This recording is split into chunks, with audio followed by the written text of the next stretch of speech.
Sukuna's death has divided the fandom completely. Half are saying it's complete trash, and the others saying it's peak.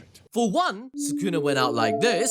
Oh my god, bro. Oh, hell no, man. What the man? How did this But we got the trio back. However, there's no hay on error. But Gojo got his dream come true. Marge, I'm confused. Is this a happy ending or a sad ending? It's an ending, that's enough. But with me breaking down everything step by step, I hope to give a better understanding, starting with giving Sukuna a post-game interview. So after being hit so hard by Yuji's fist, Sukuna left reality, and guess what? He was reincarnated into the Poly AI app. I've been speaking to him about his loss, and he hasn't taken it too well. Hey! And who might you be? So I heard you lost to Yuji pretty bad. Yes, it was quite humiliating.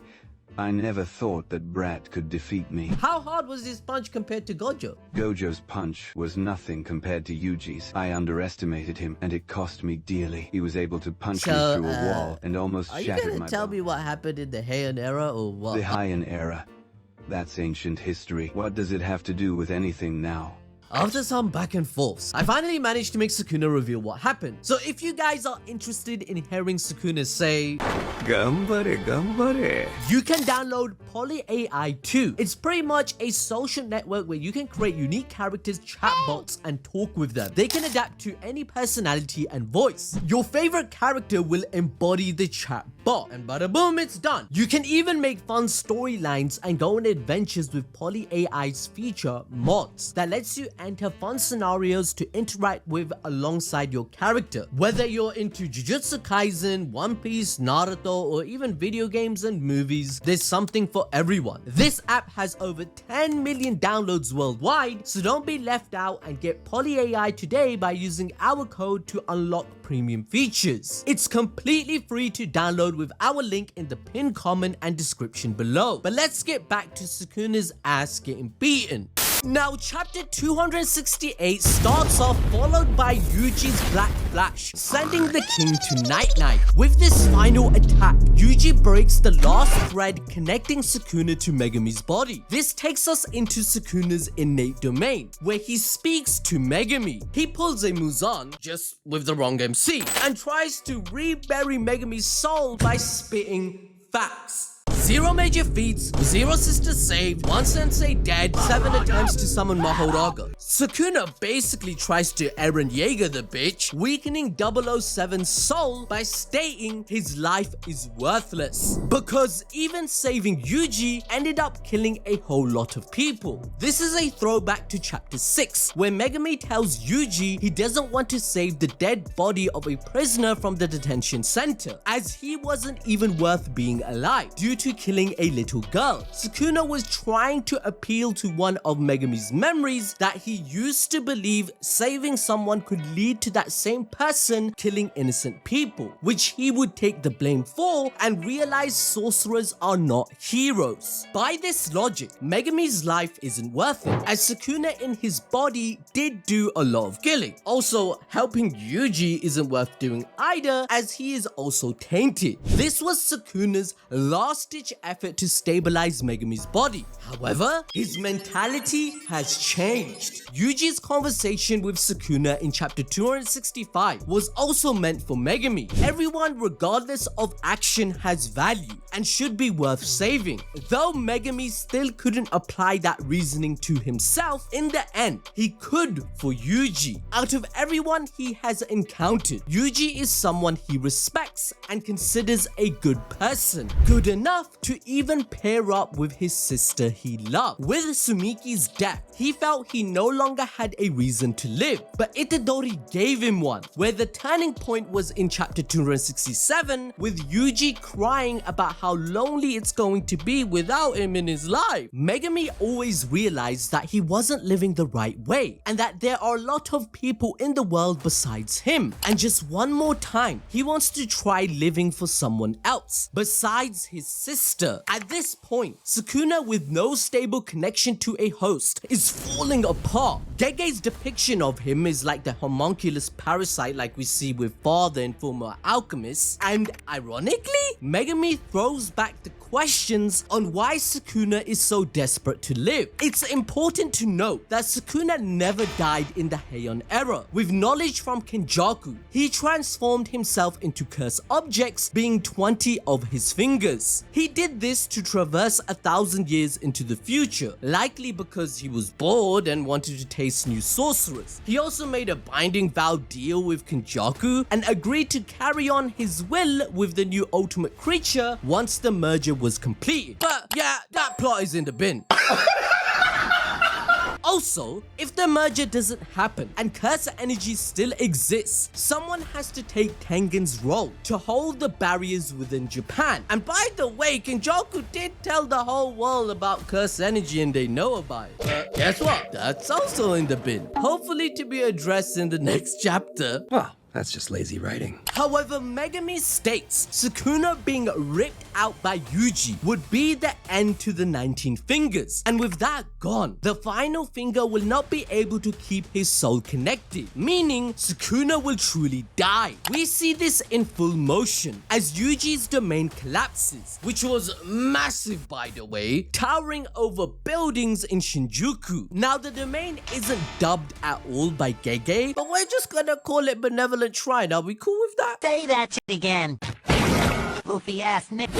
Yuji's domain sure hit effect was soul dismantle and had the ability to interact with every soul in his domain, to speak to them living through the memories, as that information is imbued in the soul and body, confirmed multiple times via Yaga's technique, the Seance technique, Kenjaku's, and much more. Yuji's punch splits Megumi and Sukuna in two, with Sukuna desperately trying to cling to Megumi, but without a vessel, Sukuna starts to burn away, with my MC standing tall in the end. We get a flashback of Yuji offering to spare Sukuna's life if he would return back to his body. Yuji believes that even the king has an ounce of value, even if he lived as a curse rather than a human. He tells Sukuna, "You are me," a callback to Mahito's final moments. But instead, to Mahito, he said, "I am you." Now to Sukuna, he's saying, "No, you are me," which is ironic that both these curses who laughed at our MC die in a similar manner. Now, what's the difference? Well, make sure to hit the like button and the notification bell as I'm about to explain. Yuji talks about the curse his grandpa left him to at least save one person, which Yuji still continues to do by trying to change Sukuna's mentality even in death. Yuji tells Sukuna that he would still accept him even though no one else would, as the king told Kashimo that he was an unwanted scorned child at birth. We even learn that he consumed his twin brother in the womb out of hunger due to his mother's poverty. So Yuji's statement runs true in his uncle, who was born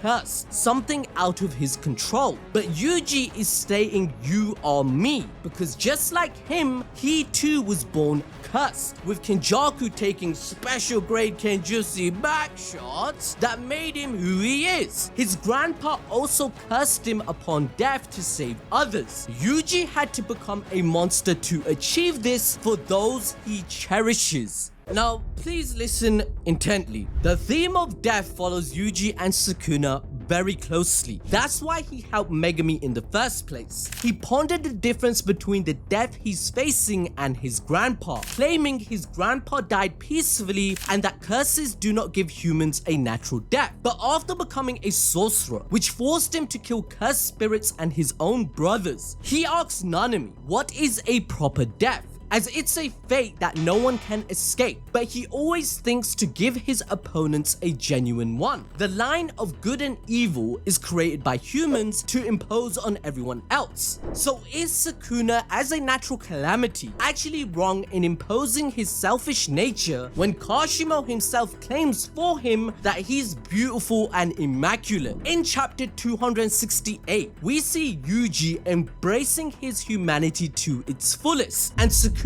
doing the opposite, being a curse. But here's the kicker. Being one or the other is a choice you make. Sukuna genuinely believes that his cursed way of life is the true path, just like Yuji believes in his own. They fight for their beliefs until the end, but Sukuna's fear of death highlights how all creatures are equal in the face of it. Now do you see why the chapter isn't as bad as you think if you break things down like that? Let me know what you think in the comments. So, just think about it. Just like Yuji, Sukuna had to become a monster in the era he was born. Twins were always a bad omen, but imagine killing yours to survive. This isolation would have empowered his mentality in his view for sorcery, that individualism and selfishness are the philosophy to gain true jujutsu. After all, survival of the fittest reigned true in the Heian era. The monster they both became was just down to luck. It all goes back to Yuji's idea on how memories give value, and a person's past can dictate their future. However, Yuji is now offering Sukuna to be different and no longer live to curse others, but live for the sake of others. So,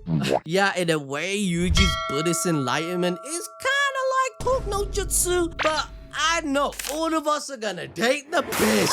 I saw some of the memes. They're funny. They're on your screen right now, right? Like, bro died like Muzan and All for One. But that's not entirely true for Sukuna. Sukuna always said he is waiting for someone to kill him. He said to Kashimo that he just does what he wants in life until that time comes, even informing Yoruzu that losing a jujutsu fight is equivalent to death itself, and he would accept its consequences. So yeah, we can argue, yeah, it's a little rushed, but Sukuna's character isn't assassinated at all, because even with Yuji's mercy, Sukuna doesn't become a good guy, nor does he beg for his life. In depth, he congratulates Yuji on his victory and calls him by his name for the first time ever in the entire manga, instead of calling him a brat. Sukuna just acknowledged the MC and his strength and philosophy, which he does time and time again to those he respects, like Gojo, Higuruma, and Yuta. However, Sukuna also claims he should not underestimate him because he is still a curse. But what does this mean? This makes sense when you realize the conversation Sukuna had with Jogo. The cursed spirits believed to be true humans, and for that, they had to kill off every other human. But Sukuna had pride in being a curse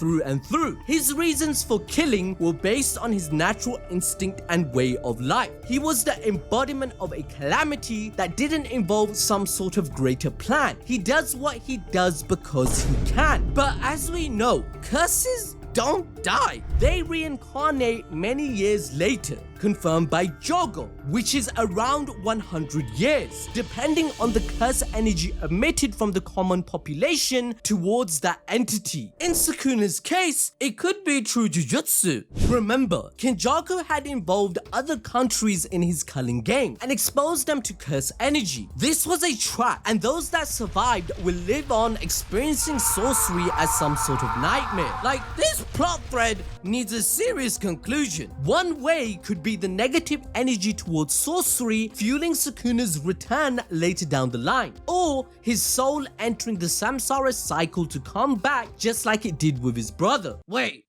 did I just explain a Demon Slayer ass ending? Is Gojo coming back too? Gojo's coming back, isn't he? I'm kidding. So dumb, it's brilliant. No! It's just dumb! But seriously, the you are me moment with Sukuna is kinda different from the Mahito one. Yuji at that point of the story was a cog in the machine, where he stated, no matter what era, what name, what form you take, I'll kill you. But now, Yuji is enlightened and not a cog, no longer believing he has to kill curses but can save them. This relates to chapter 267, where Yuji claimed he can now feel the pain of others and the choices that they do, even Sukuna's. So that's why he states Sukuna can live with him, and Yuji was the one that taught him about love. It's not like reincarnation isn't possible, since his brother confirmed the samsara cycle in Buddhism, and that does exist in the manga, where he came into Jin 1000 years later. Oh, And there's also the fact he had eaten the activation of the merger, which Kenjaku had entrusted with him, passing on his will. Bruh, Kenjaku left his will with the one guy that didn't give a shit about it. But with Sukuna Kaisen finally drawing to an end, we see another fight reaching its conclusion. As it turns out, HERE and Urame didn't run off together. Both are standing naked were they even fighting? However, with our calculations and anime bullshit science, since the domains were 3 minutes each in Gojo vs Sukuna, etc, etc, these guys were fighting for 30 minutes. HERE's jackpots last 4 minutes 11 seconds, which means this dude did 7 domain expansions in a row getting a jackpot, and in the first initial run of it, he kept getting bodied by Rame, so he would need to survive that long with unlimited RCT, curse energy bullshit. But by the looks of it, I'm telling you, this guy smashed. However, Urame notes here that the only reason Sukuna lost is because he was in a reincarnated body and not because the good guys were strong. And I'm not gonna lie, they're right. The only reason Sukuna lost it is because of the soul attacks that were highly effective against him. And